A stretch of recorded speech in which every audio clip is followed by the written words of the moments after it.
So it is Tuesday. Had a Spanish test today, got a 92, got a 97 on the previous one, so that's cool. 5 business days later, the math PhD student that I got a hold of finally offered up a time and place, which is 11 tomorrow in his office, and I was like, yep, I can do that, I'll be there. So gonna do that. Gonna try and think of some questions to ask him before I get there, so I don't show up and just ruin my opportunity and just go, I don't have anything in mind, but just tell me about it. No, you gotta go in with specific pertinent questions.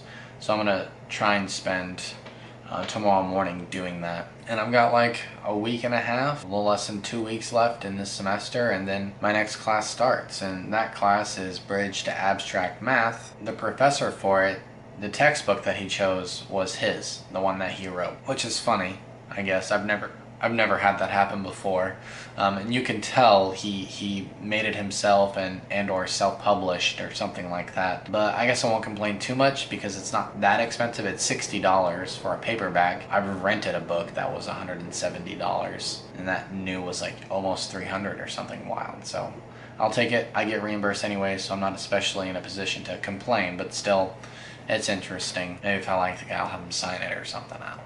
So that's that. I got one of my other math books for fall. For fall, that's what I'm looking for.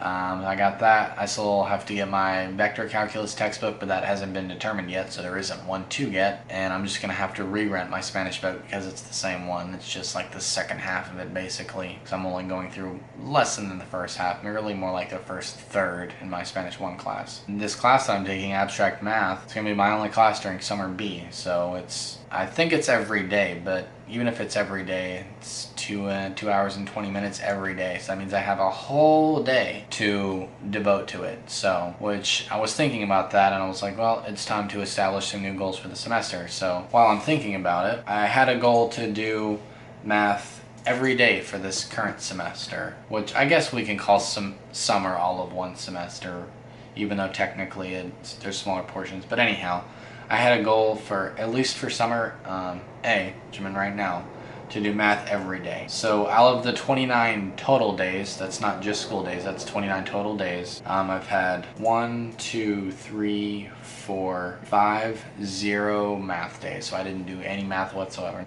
which isn't great, and that really killed my average. So right now my total is sitting at 42.5 hours.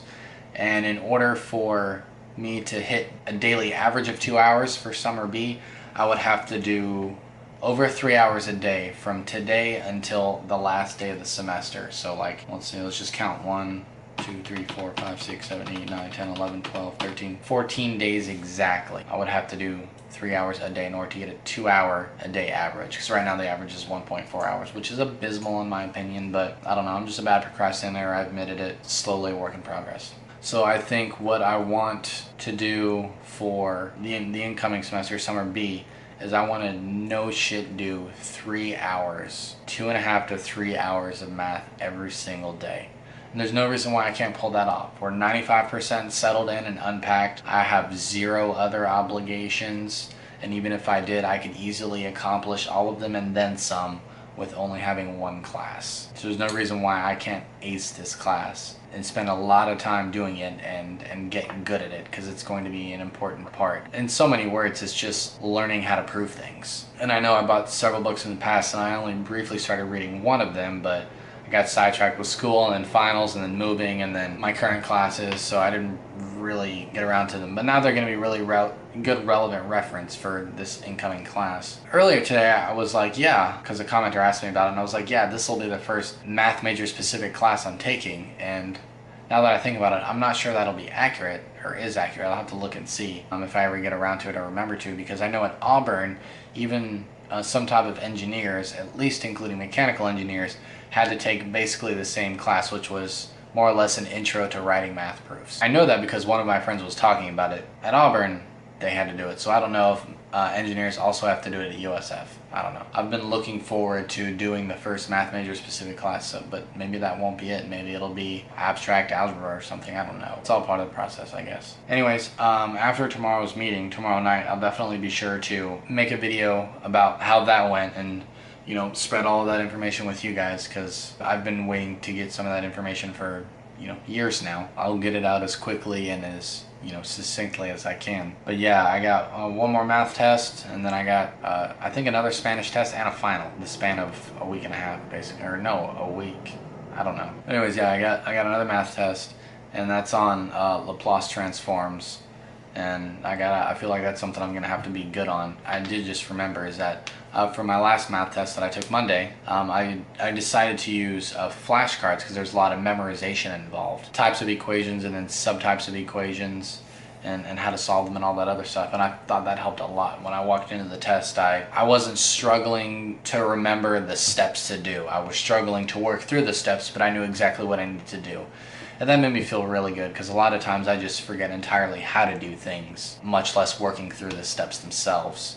So that was good. I felt good about it. And I felt like, as far as the first test went, how I felt post-test was very similar to the grade I got. Past performance is any indication of you know, future performance, and I felt like it was a high C or a low B. So we'll see what happens. Hopefully I'll get that back tomorrow or Thursday. But anyhow, I just wanted to share that. Like I said, I'll be sure to drop a video as soon as I can. Hopefully tomorrow night after my meeting tomorrow. Should be fun. I'm looking forward to it. Hopefully he's a cool guy and has a lot of, you know, information and knowledge to impart and make my life easier and answer some questions that keep me up at night. So anyhow, thanks for watching. We'll see you next time.